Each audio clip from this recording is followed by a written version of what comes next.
Hello everyone, this is Shanila and I welcome to my YouTube channel study एडिशिनो। आज हम लोग बात करेंगे यूपी टेट की, सुपर टेट की एंड केवीएस की बात करेंगे। ठीक है, यहाँ नहीं कि यहाँ पर हम लोग पर्यावरण के क्वेश्चन यहाँ पर पढ़ने वाले हैं।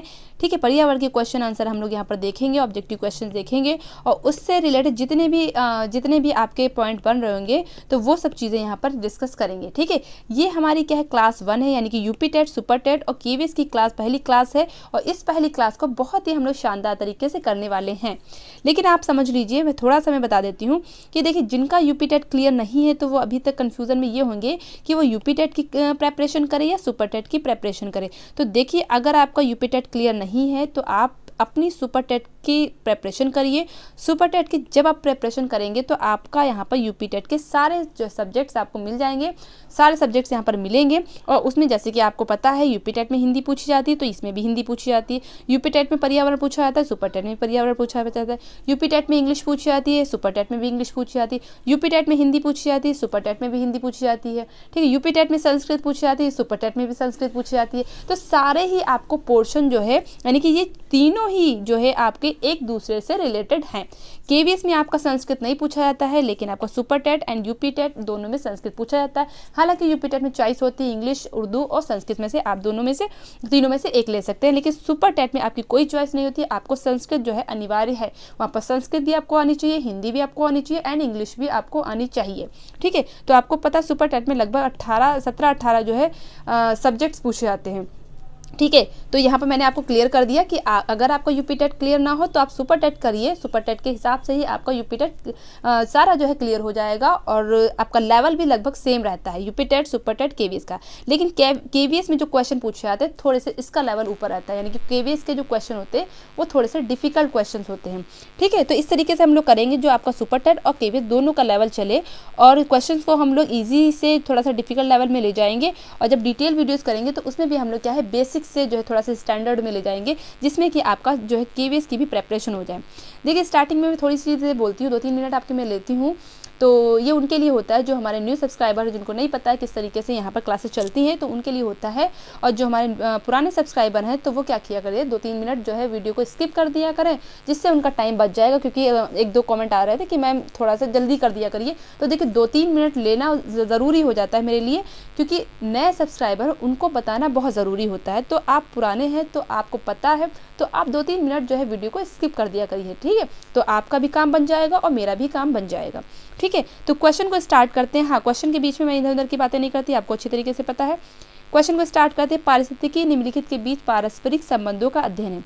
यहाँ पर बात की गई है, पारिस्थितिकी की बात की गई है कि इसमें किस चीज़ों की स्टडी की जाती है, किसका अध्ययन किया जाता है, ये आपको बताना है। ऑप्शन 1 है जीव वातावरण का, ऑप्शन बी है मनुष्य वन का, ऑप्शन सी है मृदा जल का और ऑप्शन डी है पति और पत्नी का। तो जाहिर सी बात है, यहाँ पति पत्नी तो ऑप्शन तो ये खाली फालतू वाला रख दिया गया है, तो यहाँ पर ये वाला ऑप्शन तो कट गया है, क्योंकि जो ऑप्शन आपका बिल्कुल अलग हो, जो हो ही नहीं सकता, उसको सबसे पहले काट दिया करिए। फिर 3 ऑप्शन में आपको देखना है कि कौन सा है। तो यहाँ पर ऑप्शन कौन सा राइट हो जाएगा, जीव और वातावरण हो जाएगा। मुझे पता है इसका आंसर आपको पता होगा, लेकिन इससे रिलेटेड जो चीज़ें हैं एग्जाम में पूछी जाती है उसके बारे में भी हम लोग डिस्कस करेंगे यहाँ पर। ठीक है, तो पारिस्थितिकी में किनका अध्ययन किया जाता है, जीवों और वातावरण का अध्ययन किया जाता है। लेकिन इससे रिलेटेड अगर और क्वेश्चंस की बात करें, अगर पूछा जाए पारिस्थितिकी शब्द सबसे पहले किसने दिया, तो आपको याद रखना है एक जर्मन वैज्ञानिक थे। ठीक है, जिनका नाम क्या था, क्या अर्नेस्ट हैकेल, सॉरी सर, हाँ अर्नेस्ट हैकेल नाम था। तो उन्होंने क्या है, पारिस्थितिकी शब्द जो है सबसे पहले दिया, पारिस्थितिकी को डिफाइन किया। तो यहाँ पर पारिस्थितिकी शब्द की अगर बात आए तो आपको याद रखना है जर्मन वैज्ञानिक, किसको याद रखना है, अर्नेस्ट हैकेल को याद रखना है। किसको याद रखना है, अर्नेस्ट हैकेल को याद रखना है। अब इन्होंने कब दिया था ये भी आपको याद रखना, कब दिया था, तो 1869 यानी कि 1869। ठीक है, याद रखना है। पारिस्थितिकी के लिए मैंने बात की, इकोलॉजी की बात की, तो आपको अर्नेस्ट हैकेल को याद रखना है, कब दिया था, 1869 को दिया था। कहाँ के थे, तो ये जर्मनी के थे। और ये जो इकोलॉजी है वो क्या, मतलब कि कौन सा शब्द था पहले, तो यहाँ पर इस तरीके से इन्होंने दिया था। ठीक है, तो ये भी आपको याद है, इकोलॉजी के रूप में उन्होंने सबसे पहले अर्नेस्ट हैकेल ने 1869 में ये शब्द दिया था। तो यहाँ पर ऑप्शन याद रखिएगा। देखिए ये क्वेश्चन पूछा जाता है कि सबसे पहले पारिस्थितिकी शब्द किसने दिया था, तो आपको किसको याद रखना है, अर्नेस्ट हैकेल को याद रखना। कब दिया, तो 1869 को याद रखना है। लेकिन अगर आए आपका इकोसिस्टम यानी कि पारिस्थितिकी तंत्र, पारिस्थितिकी के आगे अगर तंत्र लग जाता है तो आपको किसको याद रखना है, टांसले को याद रखना है। किसको याद रखना है, टांसले को याद रखना। कब इन्होंने कब दिया था, तो ये भी याद रखना 1935 में दिया था। ठीक है, दोनों क्वेश्चन हुए। 1869 आपको याद रखना है हैकेल को, और 1935 यानी कि 1935 आपको याद रखना है। 1935 के लिए किसको याद रखना है, टांसले को याद रखना है। पारिस्थितिकी हैकेल हो जाएंगे, पारिस्थितिकी तंत्र यहाँ पर टांसले हो जाएंगे, यानी कि इकोलॉजी अर्नेस्ट हैकेल और इकोसिस्टम ये आपके ट्रांसले हो जाएंगे। दोनों ही क्वेश्चन एज इट इज़ पूछे जाते हैं। बीच में और भी जो साइंटिस्ट के नेम आते हैं उनको आपको याद नहीं रखना है, सिर्फ आपके यही 2 क्वेश्चन इसी तरीके से पूछे जाते हैं। ठीक है, तो ये चीज़ें यहाँ पर आपको क्लियर हो गई। अब हम बात करते हैं जो पारिस्थितिकी तंत्र है, जो इकोसिस्टम है, उसमें कौन कौन से कंपोनेंट्स होते हैं, कौन कौन से संगठक होते हैं। ठीक है, इसकी हम बात करें। देखिए पारिस्थितिकी जो तंत्र होता है, जो इकोसिस्टम होता है, उसमें 2 तरीके से कंपोनेंट होते हैं। एक तो हो जाएगा आपका जैविक संगठक और दूसरे कौन सा हो जाएगा, अजैविक संगठक। एक क्या हो जाएगा आपका जैविक हो जाएगा, दूसरे क्या हो जाएगा, अजैविक हो जाएगा। जैविक में आपकी कौन कौन सी चीज़ें आ जाती हैं, उत्पादक आ जाता है, उपभोक्ता आता है। ठीक है, उत्पादक आता है, उपभोक्ता आता है और अपघटक आता है। उत्पादक में जितने भी हरे पेड़ पौधे घास वगैरह ये सब चीज़ें हैं वो क्या है, उत्पादक में आते हैं। उपभोक्ता में क्या आ जाते हैं, जैसे कि उपभोक्ता को भी 3 में कैटेगराइज किया गया है, प्रथम श्रेणी के, द्वितीय श्रेणी के और तृतीय श्रेणी के, यानी कि पहले, दूसरे, तीसरे। पहले में क्या आएंगे, पहले में शाकाहारी आ जाते हैं, दूसरे में क्या आएंगे, मांसाहारी आ जाते हैं, और तीसरे में क्या आते हैं, सर्वाहारी आते हैं। फिर तीसरा जो अपघटक है आपका अपमार्जक का, तो ये सब क्या करते हैं, जितने भी नीचे की चीज़ें वो खा पी के ख़त्म करने का काम करते हैं। ठीक है, इनको ही जो है सफाई कर्मी भी बोला जाता है, यानी कि पर्यावरण का अगर सफाई कर्मी की अगर बात करें तो यहाँ पर अपमार्जक को ही बोला जाता है।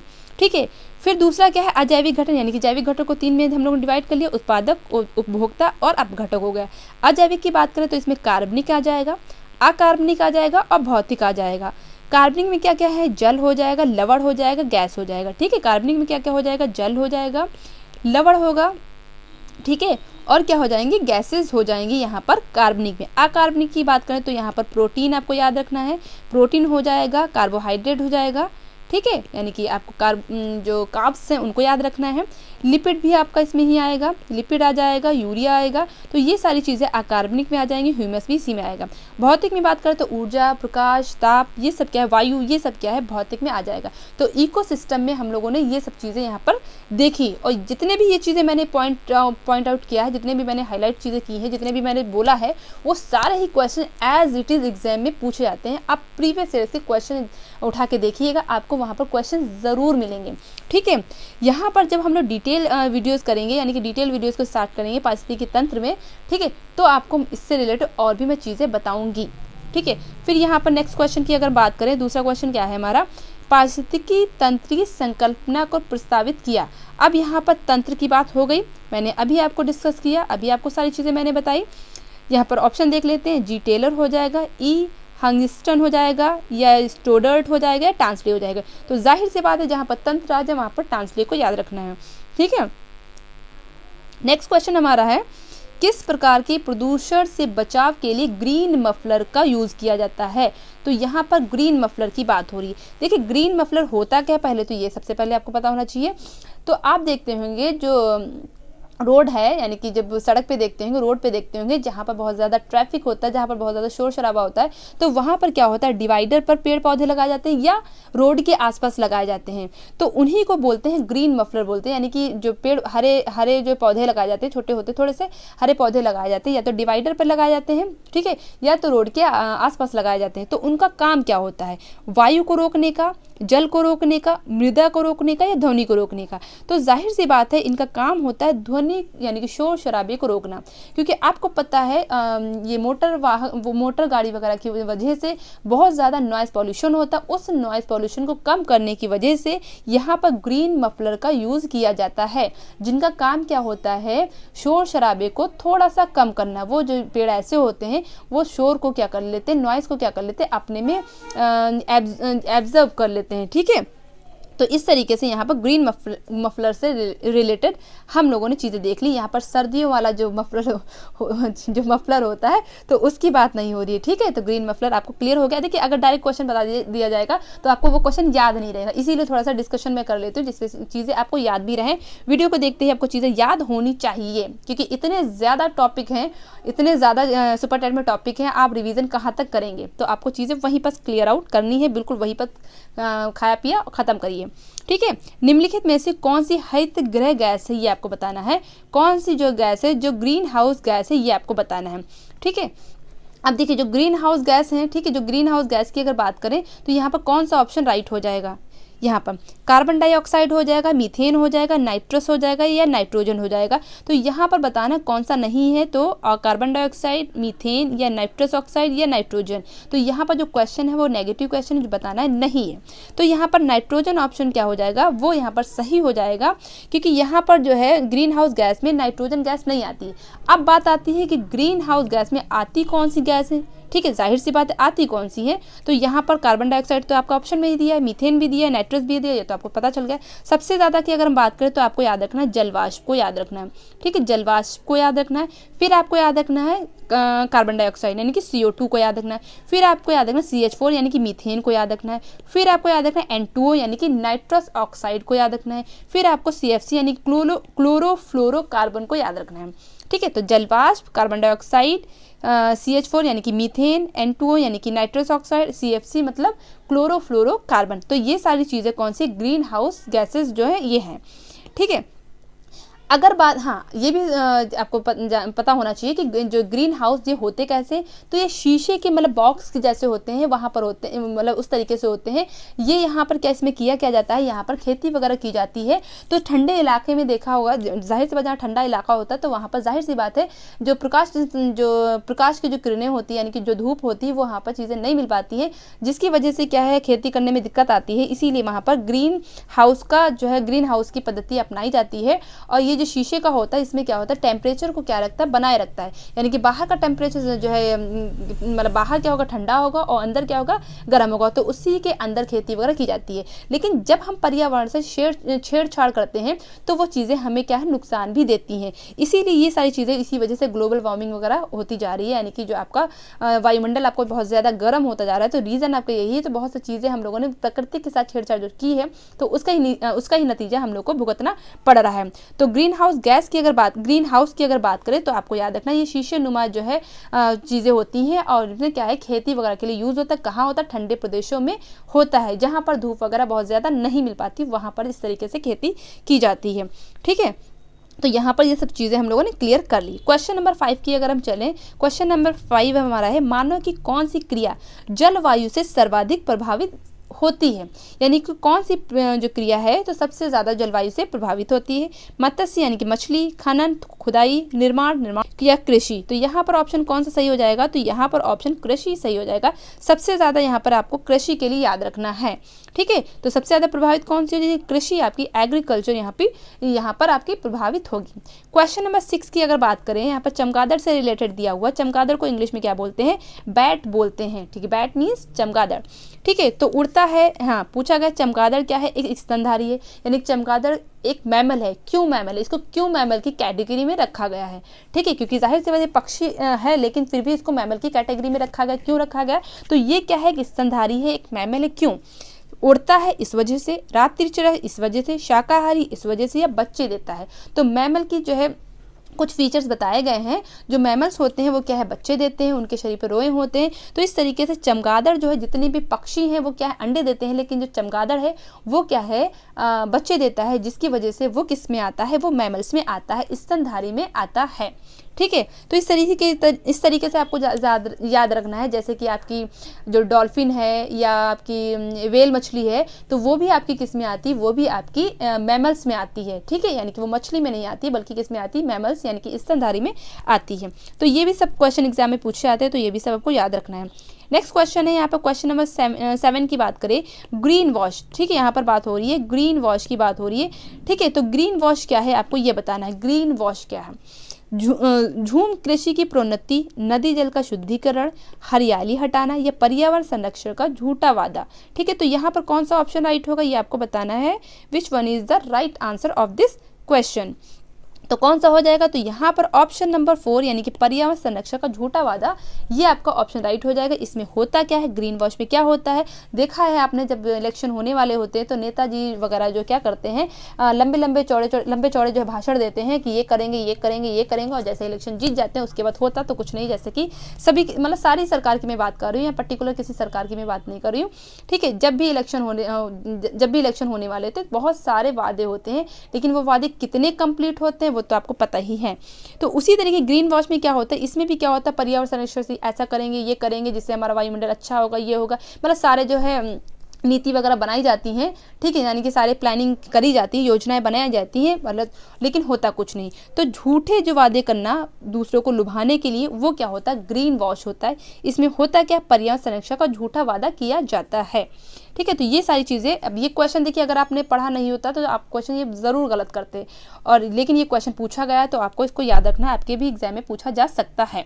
नेक्स्ट क्वेश्चन हमारा, निम्नलिखित में से कौन सी प्राकृतिक रूप से पाई जाने वाली गैस है। यहाँ पर आपको बताना है प्राकृतिक रूप से, यानी कि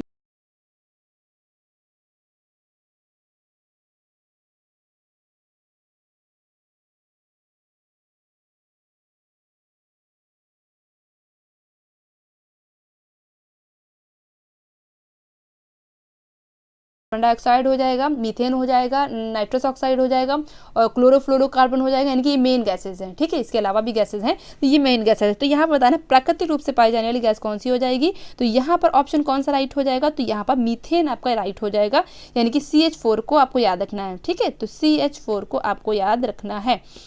अगर ये बात मैं करूँ कि ये मीथेन गैस आपको कहाँ कहाँ से मिल जाती है, तो देखिए धान की खेती से आपको मीथेन गैस मिलती है, मीथेन गैस निकलती है। और जो जुगाली वाले जो जानवर होते हैं उनसे आपको मीथेन गैस मिल जाती है, यानी कि उनसे जो है मीथेन गैस निकलती है। समुद्र वाले एरिया में, समुद्र पे, उसमें जो मीथेन गैस मिलती है। दलदली वाले जो क्षेत्र होते हैं जहाँ पर कूड़ा वगैरह पड़ा होता है तो वहाँ पर भी मीथेन गैस मतलब निकलती है। तो यहाँ पर आपको याद रखना, समुद्र, धान के खेत और जुगाली वाले जानवर और क्या हो जाएगा, कचरे के ढेर। तो यहाँ पर से सबको आपको क्या मिल जाती है, मीथेन गैस यहाँ पर से निकलती है, यानी कि प्राकृतिक रूप से निकलती है। और ये क्या है, ये ग्रीन हाउस गैस की एक गैस है। ठीक है, तो यहाँ पर आपको ये क्वेश्चन कौन सा सही हो जाएगा, यानी कि ऑप्शन कौन सा सही हो जाएगा, तो ऑप्शन नंबर बी यहाँ पर राइट हो जाएगा। क्वेश्चन नंबर 9 की अगर बात करें, 8 हो गए, हाँ, क्वेश्चन नंबर 9 की अगर बात करें, समुद्री शैवाल किसका स्रोत है, ये आपको बताना है। जो समुद्री शैवाल है वो किसका स्रोत है ये बताना है। क्लोरीन का, ब्रोमीन का, आयोडीन का या आयन का, ये आपको बताना है। तो यहाँ पर ऑप्शन कौन सा राइट हो जाएगा, तो यहाँ पर ऑप्शन राइट हो जाएगा आयोडीन। तो आयोडीन यहाँ पर ऑप्शन राइट हो जाएगा। तो ऑप्शन नंबर सी की तरफ हम जाएंगे, तो सी ऑप्शन यहाँ पर राइट हो जाएगा। समुद्री शैवाल किसका स्रोत है, तो यहाँ पर आपको याद रखना है, आयोडीन को याद रखना है। क्वेश्चन नंबर 9, फूलों की घाटी कहाँ अवस्थित है। ठीक है, ये तो आप बहुत चर्चा में है, आपको पता ही है।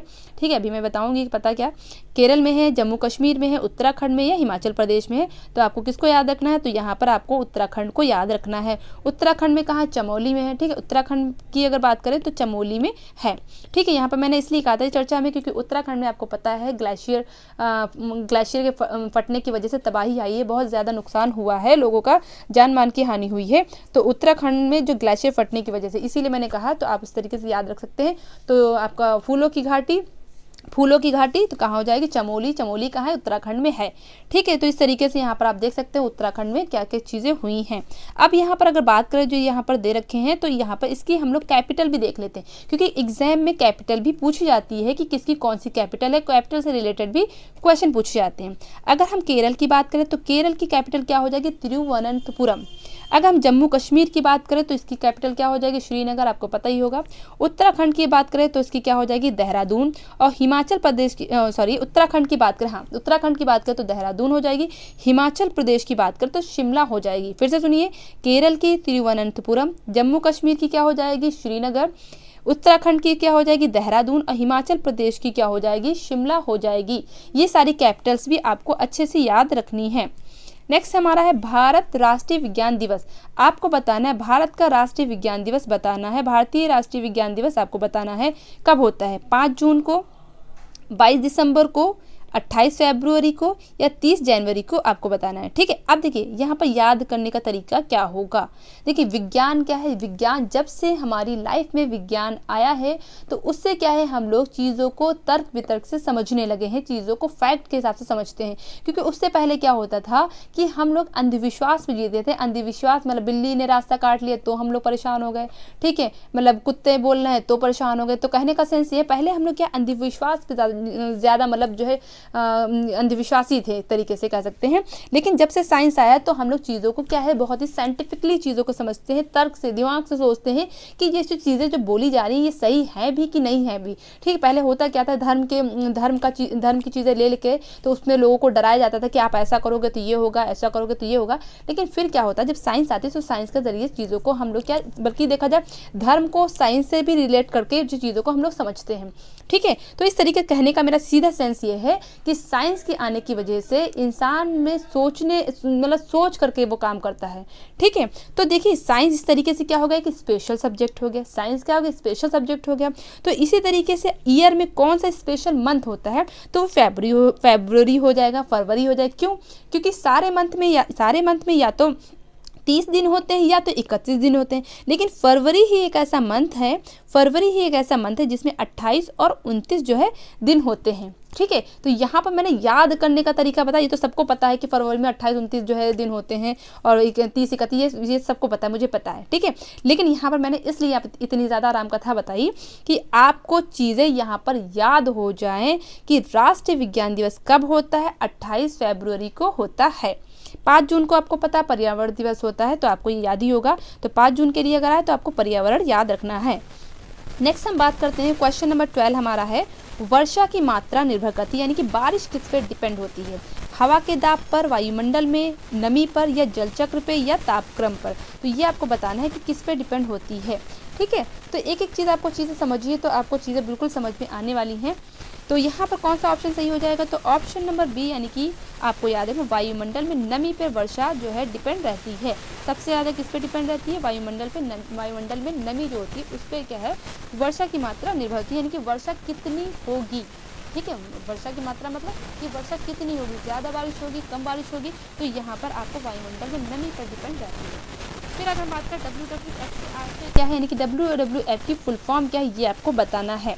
तो वर्ल्ड वाइड फंड होगा, वर्ल्ड वॉर फंड होगा, वर्ल्ड वाइल्ड लाइफ फंड होगा, या वर्ल्ड वॉच फंड होगा। तो यहाँ पर कौन सा ऑप्शन राइट होगा ये आपको बताना है। तो ऑप्शन नंबर यहाँ पर सी आपका जो राइट हो जाएगा। सबसे पहले तो आप ये सुन लीजिए, वर्ल्ड वाइल्ड लाइफ फंड, यानी कि ऑप्शन नंबर सी यहाँ पर राइट ऑप्शन है। लेकिन यहाँ पर इससे रिलेटेड क्या क्या चीज़ें एग्जाम में पूछा तो वो सारी चीज़ें यहाँ पर लोग डिस्कस हम लोग करेंगे। देखिए सबसे पहले याद रखना है ये क्या है, पुराना नाम इसका। शुरुआत में इसका नाम क्या था, वर्ल्ड वाइल्ड लाइफ फंड था। बाद में इसका नाम क्या हो गया, वर्ल्ड वाइड फंड क्या कहते हैं, फॉर नेचर। यहाँ पर फॉर भी जुड़ के आता है। ठीक है, यहाँ पर मैं लिखती हूँ दोनों चीज़ों को, एक मिनट। ठीक है, तो स्टार्टिंग में नाम क्या था, वर्ल्ड वाइल्ड लाइफ फंड था। इसकी स्थापना कब होती है, यहाँ पे याद रखिएगा, जो WWF की स्थापना कब होती है, तो ये आपको याद रखना। देखिए यहाँ पर थोड़ा सा इरेज कर लेते हैं, फिर मैं बताती हूँ आपको, हर एक चीज़ बताती हूँ, थोड़ा सा पेशेंस रखिए। तो सबसे पहले इसकी स्थापना कब हुई थी, तो 1961 कब हुई थी, तो 1961 आपको याद रखना है, 1961 आपको याद रखना है। ठीक है, इसका मुख्यालय कहाँ,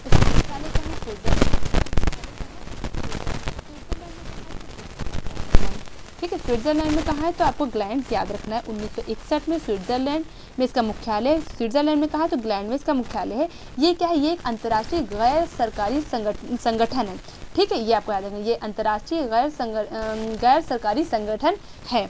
और ये जो ये क्या कहते हैं संगठन है, ये दुनिया में बहुत जगह पर है, यानी कि इसके हेडक्वार्टर्स आपको बहुत जगह मिल जाएंगे। ठीक है, तो अगर हम बात करें दुनिया की बात करें तो ये इसका मुख्यालय कहाँ हो जाएगा, स्विट्जरलैंड में कहाँ हो जाएगा, ग्लैंड में हो जाएगा। ठीक है, इसका लक्ष्य क्या है, इसका पर्पस क्या है, क्यों आखिर ये जो संगठन बनाया गया, तो इसका लक्ष्य क्या था, वन्य जीवन का संरक्षण और पर्यावरण। ठीक है, मेन इसका वन्य जीवन संरक्षण और प्लस पर्यावरण, ये मेन इनके विषय हो जाएंगे। ठीक है, तो वैसे भी आपको पता पर्यावरण में सारी ही चीज़ें आ जाती हैं। तो कहने का मेरा सेंस ये है, यहाँ पर आपको वर्ड की चीज़ें पता चल गई। फिर आपको ये भी याद रखना, बाद में इसका नाम बदलकर, अब ये बाद में नाम जो मैंने बताया वर्ल्ड वाइड फंड जो नाम बदला था, वो कब बदला था? 1986 में। कब बदला था? 1986 में इसका नाम क्या हो गया था? यहाँ पर मैं लिखती हूँ world wide fund for nature. इसका बाद में नाम बदल के ये रख दिया गया। ठीक है, इंडिया की अगर मैं बात करूँ तो इसका जो इंडिया की मैं बात करूँ तो इसका मुख्यालय कहाँ हो जाएगा? तो इसका मुख्यालय क्या कहते हैं, नई दिल्ली में हो जाएगा। और ये आया कब था? ठीक है, ये भी आपको याद है, 1969 को ही आया था, यानी कि वर्ल्ड में 1961 में आया था। और अगर भारत की बात करें तो 1969 यानी कि 1969 में आया था। ठीक है, कहाँ पर? तो मुंबई। कहाँ पर हो जाएगा? तो मुंबई को याद रखना है।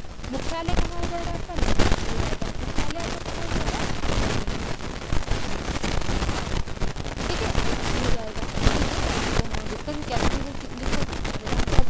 वर्ल्ड वाइल्ड लाइफ फंड, बाद में नाम क्या हो गया? World wide fund for nature हो गया। मुख्यालय कहाँ हो जाएगा वर्ल्ड में? तो स्विट्जरलैंड ग्लैंड में हो जाएगा। कब आया था? 1961 में बनी थी। और भारत की बात करें तो 1969 में हो जाएगा। कहाँ? मुंबई में। मुख्यालय क्या हो जाएगा? नई दिल्ली का मुख्यालय हो जाएगा। तो ये सारी चीज़ें हम लोगों ने क्वेश्चन नंबर 13 में ये सारी चीज़ें देखी और सारे ही क्वेश्चन पूछे जाते हैं। ठीक है, यूनेस्को ने जुलाई 2016 में भारत के निम्नलिखित किस राष्ट्रीय उद्यान को विश्व धरोहर स्थल घोषित किया? ये आपको बताना है। जो यूनेस्को ने 2016 में किस राष्ट्रीय उद्यान को विश्व धरोहर सूची में शामिल किया या घोषित किया, बातें की है। तो काजीरंगा राष्ट्रीय उद्यान हो जाएगा, कंचनजंगा राष्ट्रीय उद्यान हो जाएगा, या कॉर्बेट राष्ट्रीय उद्यान हो जाएगा, या फूलों की घाटी राष्ट्रीय उद्यान हो जाएगा। तो चारों में से कौन सा ऑप्शन राइट हो जाएगा? तो यहाँ पर कौन सा ऑप्शन राइट हो जाएगा? तो कंचनजंगा यहाँ पर ऑप्शन राइट हो जाएगा। ठीक है, तो 2016 की अगर बात करें तो यहाँ पर कंचनजंगा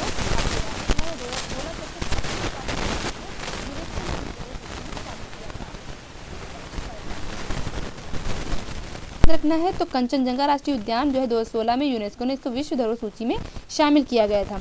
ठीक है, फिर हम बात करें अगर काजीरंगा, तो काजीरंगा आपका कहाँ पड़ जाता है? असम में। काजीरंगा कहाँ पड़ जाएगा? असम में पड़ेगा।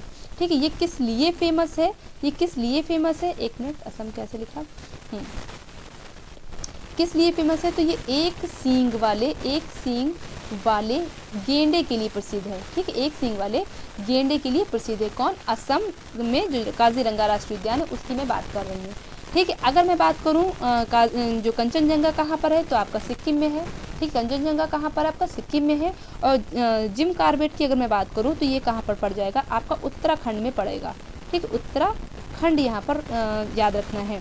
फिर फूलों की घाटी आपका कहाँ पड़ेगा? तो फूलों की घाटी आपको क्या हो जाएगा? उत्तराखंड में क्या हो जाएगा?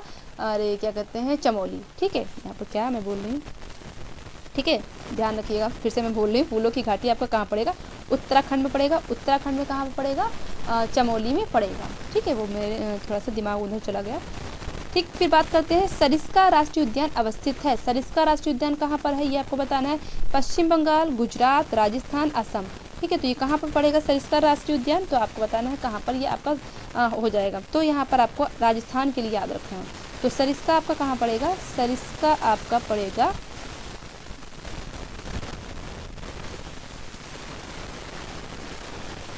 सरिस्का आपका पड़ेगा राजस्थान में। राजस्थान में कहाँ पड़ेगा? अलवर में पड़ेगा। ठीक है, राजस्थान में पूछा जाए तो कहाँ पड़ेगा? अलवर में पड़ेगा। ठीक है, तो ऑप्शन क्वेश्चन नंबर 15 का आंसर कौन सा राइट हो जाएगा? तो ऑप्शन नंबर सी यहाँ पर राइट आंसर हो जाएगा। हो सकता है यहाँ पर जो है स्टेट ना दे करके तो यहाँ पर आपका जगह ही दे दी जाए, तो आपको अलवर को याद रखना है। नेक्स्ट क्वेश्चन हमारा है, क्वेश्चन नंबर 16 है, भारत का कितना भूभाग जंगल है? ठीक, जंगल से घिरा हुआ है। तो कितने % जो हमारा भारत है वो जंगल से घिरा हुआ है? तो ऑप्शन ए क्या है? 33.5%, ऑप्शन बी है 22.7%, ऑप्शन सी है 44.7%, या ऑप्शन डी है 17.7%। तो कौन सा ऑप्शन यहाँ पर राइट हो जाएगा? तो यहाँ पर आपको 22.7% को याद रखना है कि ये यहाँ पर राइट आंसर हो जाएगा। कि भारत का जो 22.7 जो प्रतिशत जो है वो किससे है? जंगल से घिरा हुआ है। ठीक है, जंगल भूभाग से घिरा हुआ है। तो ये आपको ये याद रखना है। और क्वेश्चन नंबर 16 का आंसर कौन सा हो जाएगा? ऑप्शन नंबर बी यहाँ पर राइट आंसर हो जाएगा। नेक्स्ट क्वेश्चन हमारा है जैव विविधता दिवस कब मनाया जाता है, बायोडाइवर्सिटी जो डे है वो कब मनाया जाता है, ये आपको बताना है। तो यहाँ पर कौन सा ऑप्शन सही हो जाएगा, तो यहाँ पर ऑप्शन 29 दिसंबर को आपको याद रखना है। लेकिन यहाँ पर 22 मई भी कभी कभी लिख के आता है, तो आप ये याद रखिए, दोनों को मैं बताती हूँ किस तरीके से यहाँ पर क्वेश्चन पूछा जाएगा। अगर आपसे पूछा जाए यूएनओ के अकॉर्डिंग अगर पूछा जाए जैव विविधता दिवस कब होता है, तो 22 मई को याद रखना है, और वैसे आपको 29 दिसंबर को याद रखना है। ठीक है, तो इस तरीके से आपको जो है आपको याद रखना है। ठीक है, तो कहने का मेरा सेंस है दोनों ही आपको डेट याद रखनी है। तो यूएनओ के अकॉर्डिंग पूछा जाए तो 22 मई, और वैसे आपको पूछा जाए तो 29 दिसंबर आपको याद रखना है। नेक्स्ट क्वेश्चन हमारा है जुगाली करने वाले पशुओं से जिस ग्रीन हाउस गैस का निस्तारण होता है वो बताना है। यानी कि जुगाली करने वाले जो जानवर होते हैं वो कौन सी ग्रीन हाउस गैस को निकालते हैं, तो कार्बन डाइऑक्साइड, मीथेन, CFCS या नाइट्रस ऑक्साइड। तो मैंने अभी आपको बताया था, यानी जुगाली करने वाले धान के खेत हो जाएंगे, जहाँ पर कूड़ा वगैरह होता है या समुद्र होता है, तो वहाँ पर आपकी मीथेन गैस निकलती है। मीथेन क्या है, एक प्राकृतिक रूप से पाई जाने वाली गैस है, यानी प्राकृतिक रूप से पाई जाने वाली ग्रीन हाउस गैस है। ठीक है, लास्ट क्वेश्चन में हम लोगों ने डिस्कस भी किया था। नेक्स्ट क्वेश्चन हमारा है क्वेश्चन नंबर 19 देखते हैं। ग्रीन पीस इंटरनेशनल का मुख्यालय क्या है, ग्रीन पीस इंटरनेशनल का मुख्यालय आपको बताना है कहाँ पर है। तो यहाँ पर ऑप्शन क्या है, न्यूयॉर्क है, सिडनी है, एम्स्टर्डम है या नागासाकी है। तो यहाँ पर बताना है कौन सा ऑप्शन राइट हो जाएगा। तो यहाँ पर एम्स्टर्डम आपका राइट आंसर हो जाएगा। एम्स्टर्डम कैपिटल है, किसकी कैपिटल है, तो ये नीदरलैंड की कैपिटल है। किसकी कैपिटल है, नीदरलैंड की कैपिटल है। ठीक है, तो ये भी चीज़ें आपको अच्छे से देखनी है, कैपिटल भी देखना है, ये सब चीज़ें आप देखेंगे तभी चीज़ें आपको यहाँ पर समझ में आएंगी, तभी चीज़ें आपके एग्जामिनेशन हॉल में सही होंगी। ठीक है, तो नीदरलैंड को आपको याद रखना है। जो क्या है, नीदरलैंड की कैपिटल क्या है, एम्स्टर्डम है, और एम्स्टर्डम में ही ग्रीन पीस इंटरनेशनल का मुख्यालय है। ठीक है, ये आपका हेडक्वार्टर आपको याद रखना है। कहाँ पर हेडक्वार्टर पड़ेगा, तो एम्स्टर्डम में पड़ेगा। क्वेश्चन नंबर 20 हमारा है लैटेराइट सॉइल। अब देखिए बहुत इंपॉर्टेंट क्वेश्चन, ये आपको ज्योग्राफी में भी आ जाएगा, भूगोल में भी आ जाएगा और प्लस पर्यावरण में भी आ जाएगा, क्योंकि पर्यावरण के कुछ ज्योग्राफी के कुछ पार्ट जो है पर्यावरण में हमारे आ जाते हैं। ठीक है, तो लैटेराइट सॉइल का प्रयोग होता है, यानी कि लैटेराइट मिट्टी या मृदा की यहाँ पर बात की गई है, कृषि कार्यों के लिए, बागवानी के लिए, भवन निर्माण के लिए या बर्तन निर्माण के लिए। ये चारों ऑप्शन में आपको बताना है। देखिए जो लैटेराइट मिट्टी होती है वो क्या होती है, जब इसको भिगाते हैं तो भीगने पे क्या होती है, थोड़ी सी सॉफ्ट होती है। भीगने पे कैसी होती है, सॉफ्ट होती है। भीगने पे कैसी होती है, सॉफ्ट होती है, और सूखने के बाद कैसी हो जाती है, हार्ड हो जाती है। ठीक है, तो इसी वजह से इसका जो यूज़ होता है वो भवन निर्माण के लिए भी होता है, भवन निर्माण के लिए भी होता है। समझ में, कहने का मतलब इसमें फसल भी होती है, फसल वगैरह जो है भी इसमें की जाती है। अब यहाँ पर बात करते हैं ये जो आपकी जो ये लैटेराइट मिट्टी है, लैटेराइट जो सॉइल है वो पाई कहाँ जाती है। जैसे आपको पता है लाल मिट्टी हो जाती है, दोमट मिट्टी हो जाती है, उसी तरीके से लैटेराइट मिट्टी है। मिट्टी में जब हम लोग मिट्टी को पढ़ेंगे, जब मिट्टी की क्लासिफिकेशन को देखेंगे तो वहाँ पर हम लोग चीज़ों को डिस्कस करेंगे। लेकिन यहाँ पर हम लोग लैटेराइट मिट्टी की अगर बात करें तो ये कहाँ कहाँ पाई जाती है, ये आपको ध्यान रखना है। तो कहाँ कहाँ पाई जाती है ये आपको बताना है। तो ये जो है एक तो ये सबसे कम उर्वरता वाली होती है, और पाई कहाँ जाती है, केरल में आपका हो जाएगा, महाराष्ट्र हो जाएगा, असम हो जाएगा। केरल हो जाएगा, महाराष्ट्र हो जाएगा, असम। ठीक है, तो यहाँ पर ये जो है मिट्टी पाई जाती है, और थोड़ा सा ये किनारे इलाके में पाई जाती है, मतलब साइड में पाई जाती है। पूरे केरल की बात मैं नहीं कर रही कि पूरे केरल में आपको मिट्टी मिल जाए। ठीक है, तो केरल, महाराष्ट्र, असम को याद रखना है लैटेराइट मिट्टी के लिए। और ये जो मिट्टी होती है कम उर्वरता वाली होती है, इसी वजह से यहाँ पर वो वाली फसल वगैरह की जाती है जिसमें उर्वरता की थोड़ी सी हमें कम ज़रूरत होती है। तो उसके लिए कौन कौन सी फसलों को भी याद रखना, तो ये सबसे पहले आपको याद रखना चाय, ठीक है, कहवा, ठीक है, रबर, ठीक है, सिनकोना। तो इन सब चीज़ों की यहाँ पर खेती की जाती है। सिनकोना यहाँ पर हो जाएगा। ठीक है, और ये आपका एक याद रखना काजू। ठीक है, तो काजू बर्फी को भी याद रखना है। ठीक है, तो चाय हो जाएगा, कहवा हो जाएगा, रबर हो जाएगा, सिनकोना हो जाएगा, और काजू जो है वो लैटेराइट मिट्टी में इसकी जो है फसल वगैरह होती है। ये आपकी मैंने बता दी। और कुछ चीज़ें बची, हाँ, यहाँ पर आपको याद रखना है लैटेराइट मिट्टी का कलर कैसा होता है। तो लैटेराइट मिट्टी का जो कलर होता है वो लाल होता है। इसमें किसकी जो है मतलब क्या चीज़ें, कौन से कंपोनेंट ज़्यादा पाए जाते हैं, तो आपको आयरन याद रखना है और एल्युमिनियम याद रखना है। ठीक है, यानी कि लोहा और एल्युमिनियम को याद रखना है। और इस मिट्टी का जो कलर लाल होता है वो किसकी वजह से होता है, तो लोहे के ऑक्साइड यानी कि लोहे के ऑक्साइड की वजह से ही होता है। तो कहने का मेरा सेंस ये है, मिट्टी का कलर कैसा होता है, लेटेराइट मिट्टी का लाल होता है, और इसका लाल कलर किस वजह से होता है, तो लोहे के ऑक्साइड की वजह से होता है। किसमें ये ज़्यादा मतलब क्या कह सकते हैं, किसमें ज़्यादा समृद्ध होती है, यानी कि कौन से कॉम्पोनेंट ज़्यादा होते हैं, तो आपको लोहे को और एल्युमिनियम को याद रखना है। ठीक है, ये पहले भीगने पे सॉफ्ट और सूखने पे थोड़ी टाइट होती है, इसी वजह से ये ईंटों वगैरह के निर्माण के लिए इसका यूज़ होता है, और ईंटें ही आपके भवन निर्माण घर वगैरह बनते हैं तो ईंटों का यूज़ होता ही है, जाहिर सी बात है। तो इस तरीके से यहाँ पर ऑप्शन क्वेश्चन नंबर 20 का आंसर कौन सा राइट हो जाएगा, तो ऑप्शन नंबर सी यहाँ पर आंसर राइट हो जाएगा। तो इस तरीके से आज हम लोगों ने 20 क्वेश्चन किए पर्यावरण के, और ये आपके केवीएस, रीट, यूपीटीजीटी और आपके सुपर टेट सभी के लिए इंपॉर्टेंट है। ठीक है, तो अगर आपको आज का ये सेशन अच्छा लगा हो तो आप मुझे कमेंट सेक्शन में ज़रूर बताइएगा, और इन 20 क्वेश्चन में आपके क्वेश्चन कितने सही हुए ये भी आप मुझे बताइएगा। और आप अभी स्टार्टिंग में थोड़ी सी मैं ऑब्जेक्टिव ही वीडियोस लाऊंगी, फिर थोड़ा सा उस पर काम चल रहा है, यानी कि डिटेल वीडियोस पे काम चल रहा है, उसके नोट्स वगैरह बन रहे हैं, और जितना भी मैं पढ़ाऊंगी उसके सारे नोट्स आपको टेलीग्राम चैनल पे मिल जाएंगे। ठीक है, टेलीग्राम चैनल का नाम क्या है, स्टडी एडिशिनो, जिसका लिंक आपको डिस्क्रिप्शन बॉक्स में मिल जाएगा। आप डिस्क्रिप्शन बॉक्स में मेरे टेलीग्राम चैनल का लिंक देख सकते हैं, वहाँ पर से आप ज्वाइन हो जाइएगा, जिससे कि आपको जितने भी आपके नोट्स हैं, यानी कि हाँ हैंडमेड नोट्स मेरे होंगे, यानी कि मैं खुद नोट्स बनाऊंगी, और वो सारे नोट्स आपको क्या है हमारे टेलीग्राम चैनल पे मिल जाएंगे, यानी कि जो आपके ऑब्जेक्टिव होंगे वो भी आपके मिलेंगे, डिटेल होंगे वो भी आपके मिलेंगे। ठीक है, तो ये सारी चीज़ें आपको टेलीग्राम चैनल पे मिल जाएगी, क्योंकि आप बहुत पूछते हैं कि आपको पीडीएफ कहाँ से मिलेगा, तो पीडीएफ प्रोवाइड करें, तो मैंने आपको बता दिया। ठीक है, तो अब हम लोग मिलेंगे नेक्स्ट वीडियो में इसी तरीके से नेक्स्ट टॉपिक के साथ। सभी को जय हिंद, जय भारत।